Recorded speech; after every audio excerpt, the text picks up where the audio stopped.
Good morning, class 6. So today we are here with the new chapter of your history book, that is new questions and ideas, जिसका मतलब होता है नए सवाल और नए ख्याल।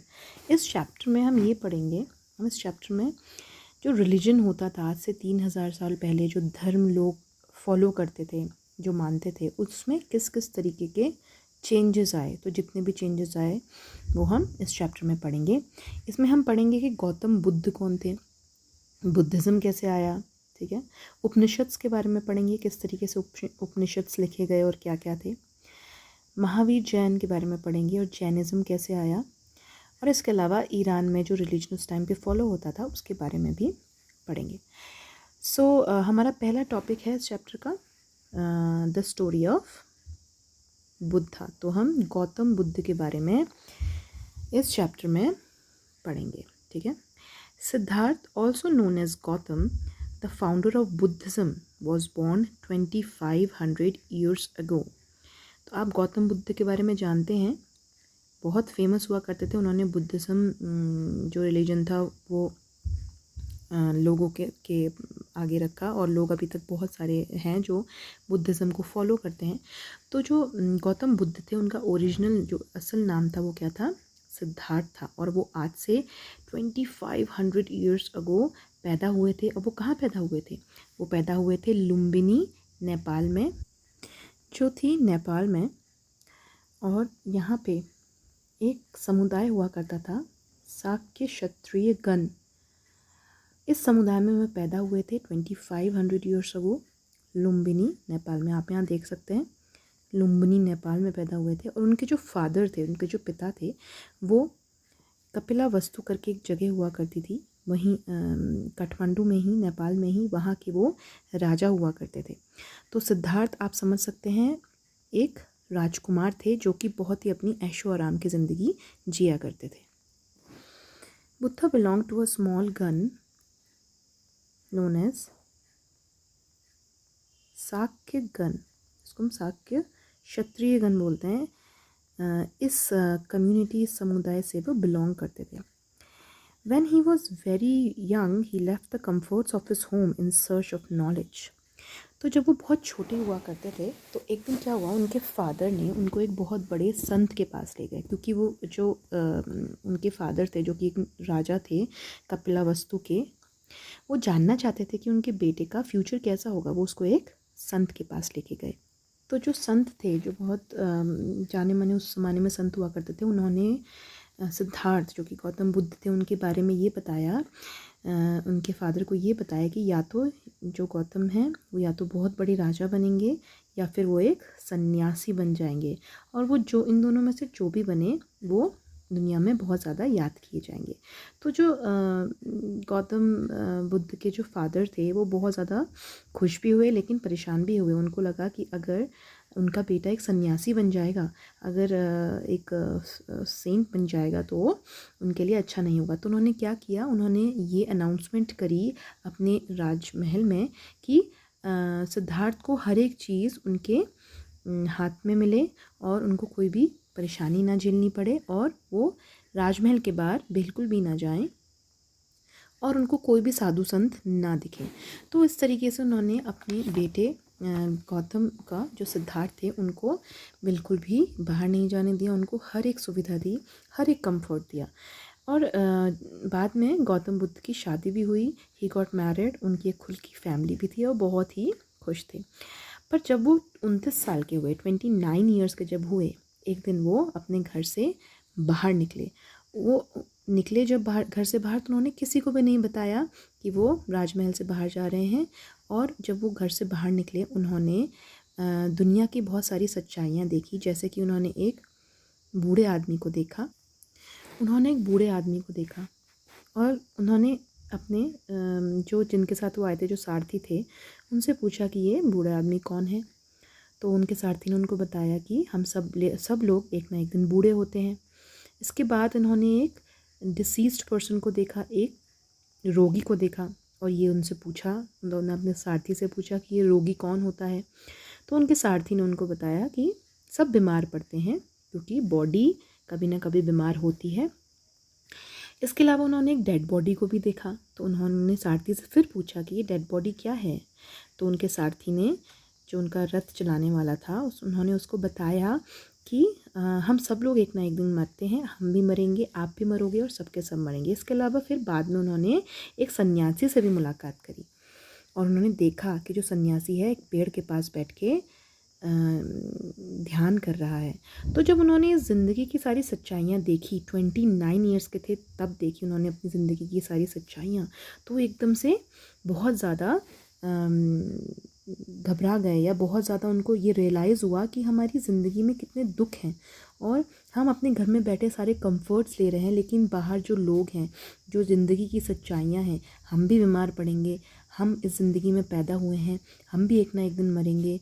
और जो सेंट्स होते हैं, जो सन्यासी होते हैं, वो किस तरीके से अपनी लाइफ जीते हैं, इन सब चीज़ों के बारे में उन्हें ज्ञान मिला, उन्होंने ये सीखा। तो finally at the age of 29, जब वो 29 ईयर्स के हो गए, he left the comforts of his home in search of knowledge. He wandered for several years, meeting and holding discussions with other thinkers. He finally decided to find his own path to realization and meditated for days on under a peepal tree at Bodh Gaya in Bihar, where he attained enlightenment. तो ये सब जब चीज़ों के बारे में उनको पता चला, तो वो थोड़ा सा, जैसे बताया कि वो थोड़ा सा परेशान रहे कि ज़िंदगी की सच्चाइयाँ ये हैं, तो वो अपना घर छोड़ के चले गए। उन्होंने सारे कंफर्ट जो उनको उस राजमहल में मिलते थे वो सब त्यागा और वो अपना घर बार छोड़ के वो एक वॉन्डरिंग एस्केटिक, मतलब एक घूमने वाले सन्यासी बन गए। और इसी दौरान वो कई जगह गए और कई थिंकर्स, कई बड़े बड़े सेंट्स, बहुत बड़े बड़े उनसे मिले, सन्यासियों से मिले और प्रीस्ट से मिले और उनसे बहुत सारा उन्होंने डिस्कशन किया। और उन्होंने ये ठाना कि मैं अपना जो भी इनलाइटमेंट है, जो भी मैं ज़िंदगी के बारे में सीखूँगा, वो मैं खुद सीखूँगा। तो उन्होंने क्या किया, जब वो घूमते रहे और एक बार वो घूम के एक पीपल ट्री के पास पहुँचे, जो कि कहाँ है, बिहार में, और उसका नाम है बोध गया। अब बोध गया का जो नाम है वो गौतम बुद्ध के कारण ही पड़ा है। तो बिहार में एक पीपल ट्री था बहुत बड़ा, उन्होंने वहाँ बैठ कर के बहुत टाइम तक 49 डेज़ तक वहाँ क्या किया, मेडिटेशन किया। इसलिए उस जगह का नाम बोध गया है और वो बिहार में और बहुत ज़्यादा फेमस जगह है। वहाँ पे उन्होंने ज़िंदगी की बहुत सच्चाइयों को जाना, समझा और इस तरीके से वो इनलाइटमेंट की तरफ बढ़े। इसके बाद ही उनका नाम बुद्ध पड़ा, जिसका नाम है, इसका मतलब होता है wise one. He then went to Sarnath near Varanasi, where he taught for the first time. He spent the rest of his life traveling on foot, going from place to place, teaching people till he passed away in Kusinara. और इसके बाद उन्होंने जो पहली अपनी teaching थी, जो पहली बार उन्होंने लोगों को अपनी लर्निंग के बारे में बताया, वो उन्होंने कहाँ से शुरुआत करी, वाराणसी में, जो सारनाथ थी, वहाँ से उन्होंने शुरुआत करी। और उन्होंने वहाँ पे सारे लोगों को अपनी टीचिंग्स के बारे में बताया और अपनी सारी की सारी ज़िंदगी उन्होंने क्या किया, एक जगह से दूसरी जगह वो पैदल चल के जाते थे और जगह जगह अपनी टीचिंग्स को बताते थे। और इन्होंने तब तक किया जब तक कि वो कुशीनारा में उन्होंने अपनी आखिरी सांसें गिनी और कुशीनारा में वो ही पास्ड अवे, उनकी डेथ हुई। तब तक उन्होंने अपनी जो टीचिंग थी, अपनी जो लर्निंग थी, वो बहुत सारे लोगों तक पहुंचाई। तो बुद्धा ने क्या क्या टीच कराया, क्या क्या उनकी लर्निंग थी, हम थोड़ा सा इसके बारे में थोड़ा सा बुक में जो आपके बताया गया है वो पढ़ लेते हैं। तो Buddha taught that life is full of suffering and unhappiness. जो हमारी ज़िंदगी है वो क्या है, उसमें बहुत सारे दुख, दर्द और तकलीफ़ें हैं। और वो क्यों हैं? This is caused because we have cravings and desires. वो इसलिए है क्योंकि हमारी बहुत सारी इच्छाएं हैं और जब वो इच्छाएं पूरी नहीं होती तो हमें बहुत बुरा लगता है और हमारी जो लाइफ होती है वो बहुत ज़्यादा अनहैप्पीनेस, तकलीफ़ों से भर जाती है, दुख से भर जाती है, दर्द से भर जाती है। Sometimes even if we get what we want we are not satisfied and want even more and want even more.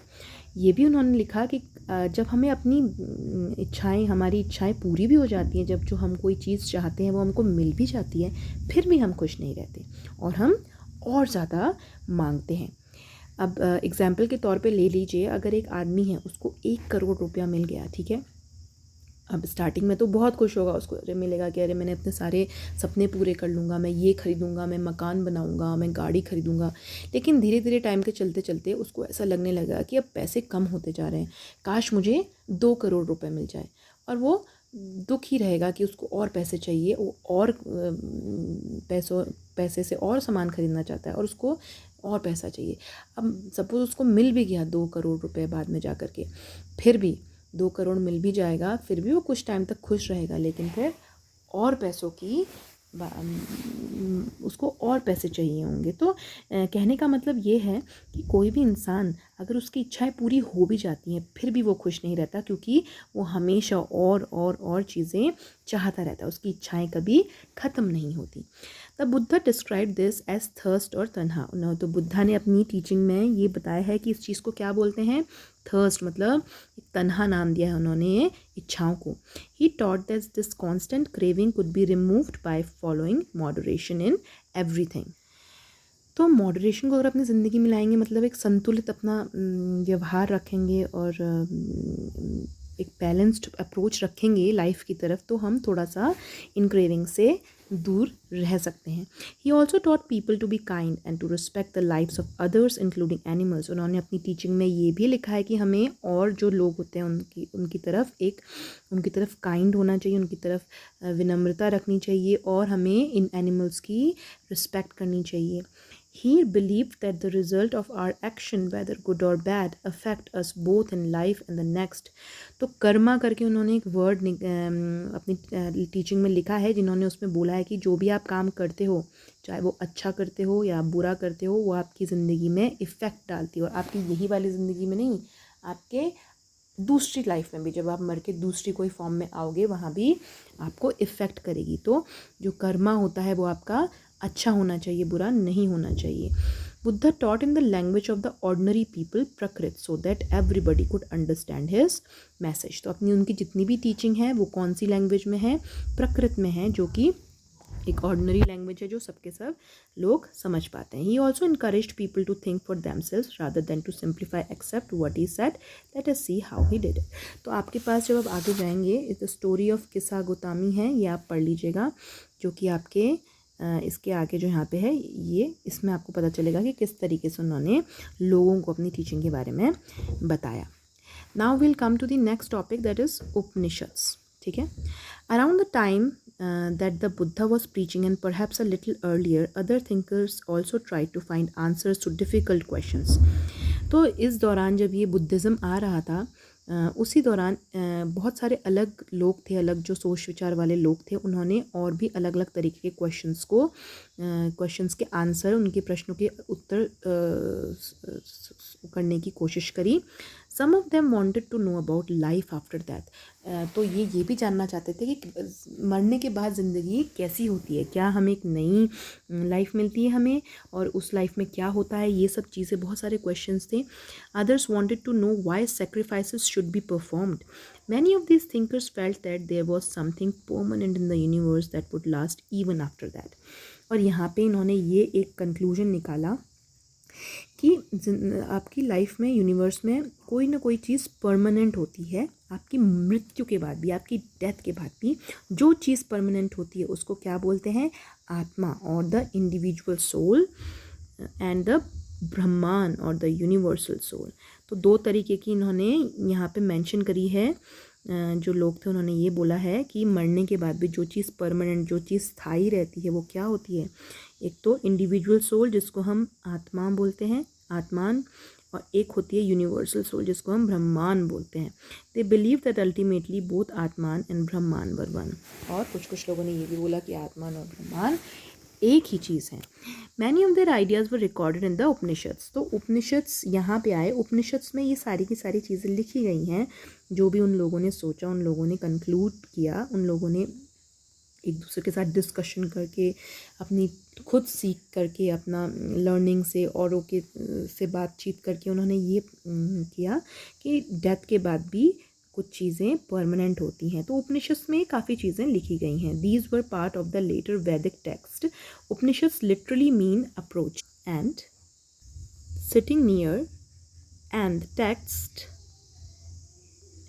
contains conversations between teachers and students. Often ideas were presented through simple dialogues.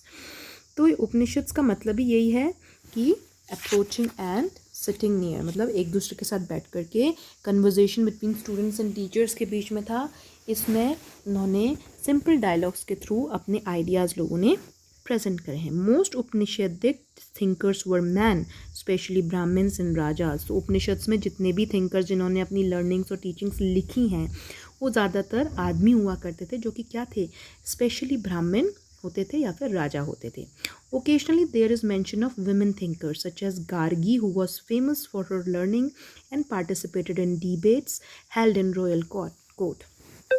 तो औरतें बहुत कम हुआ करती थी, लेकिन एक औरत का नाम इसमें दिया गया है जिसका नाम था गार्गी, जो कि बहुत ज़्यादा डिबेट्स और जो डिस्कशन हुआ करते थे उनमें पार्टिसिपेट करती थी राजघराने में. Poor people rarely took part in these discussions. जो आम जनता होती थी, आम जन होते थे, वो इन डिस्कशंस में पार्टिसिपेट नहीं करते थे. One famous exception was Satyakama Jabala, who was named after his mother, the slam women of Jabali. He had a deep desire to learn about reality, was accepted as a student by a Brahmin teacher named Gautama and became one of the best known thinker of the time. आम लोगों को वहाँ पे include नहीं किया जाता था, लेकिन एक एक्सेप्शन था. किसका? सत्यकामा जबाला का. एक आम आदमी था जिनका नाम अपनी मदर के ऊपर पड़ा था, और उनकी मदर एक स्लेव, मतलब एक स्लेव हुआ करती थी, कहीं जहाज घराने में होती होगी. अब उनके बेटा एक आम आदमी था. अब आम लोगों को तो नहीं पार्टिसिपेट कराया जाता था, लेकिन इन्होंने किया. ये इनका एक बहुत ज़्यादा इच्छा थी कि वो इन सब चीज़ों के बारे में पढ़ें. तो उनको एक ब्राह्मण टीचर ने एक्सेप्ट किया, उनको अलाउ किया कि वो आके पढ़ाई करें उनके वहाँ, और वो बहुत आगे आने वाले टाइम में बहुत ही जाने माने थिंकर बने. Many of the ideas of the Upanishads were later developed by the famous thinker Shankaracharya, about whom you will read in class 7. बाकी के जो उपनिषद्स के जो टीचिंग्स थी, बाकी उपनिषद्स के जो आइडियाज़ थे, वो किसने डेवलप करे? शंकराचार्य ने. शंकराचार्य के बारे में आप नेक्स्ट क्लास में पढ़ोगे, क्लास 7 पे. So this is the end of today's class. अभी हमने ये हाफ चैप्टर ही फिनिश किया है. Tomorrow we will do the new topics. Jainism के बारे में पढ़ेंगे, संघ के बारे में पढ़ेंगे, मोनेस्ट्रीज़ के बारे में पढ़ेंगे. ठीक है. तो आज का आपका होमवर्क है कि आपको पेज नंबर, ये जो पेज नंबर्स हैं आपके 57, 58, 59, 60, यहाँ तक आपको ये रीड करना है. इसमें आपको द वाइज बैकर के बारे में पढ़िएगा. Okay. And the 6th school of Indian philosophy, ये भी आप पढ़िएगा. स्टोरी ऑफ किस्सा गौतमी, ये आपको पढ़ना है. इसके अलावा आपको ये पूरा का पूरा चैप्टर रीड करना है. ठीक है. Tomorrow we will start a new topic of the same chapter. Till then have a good day and take care.